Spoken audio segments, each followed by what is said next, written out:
Dajahaw, it's me again, Jody Lars, and for today's video ay rest day ko.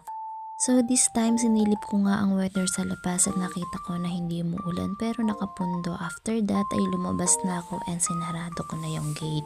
Sa tuwing rest day ko nga or tuwing wala akong pasok ay naisipan ko palagi na magbike.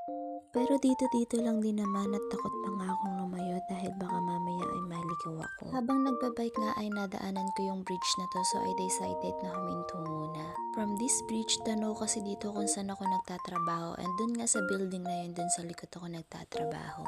And after ko nga magmuni-muni dun sa tulay ay nagbike na din uli ako at dinala nga ako ng bike dito sa lugar na to. Hindi pa nga ako nagtatagal dun sa may statue ay bigla namang bumuhos ang ulan. Kaya naman humanap muna ako ng pansamantalang masisilungan.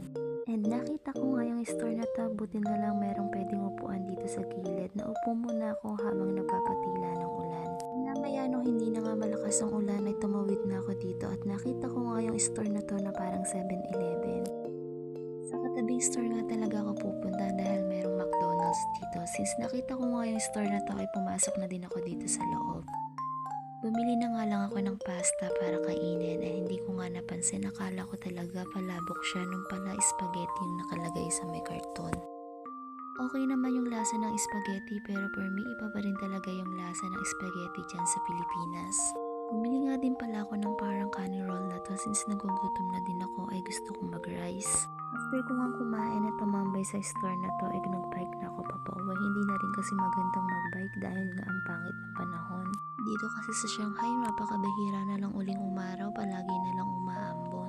Hindi naman umaambon, laging walang araw at lagi pang nakapundo ang panahon. So yun lang muna for today's video. Thank you for watching and don't forget to like and follow my Diary ni channel and Facebook.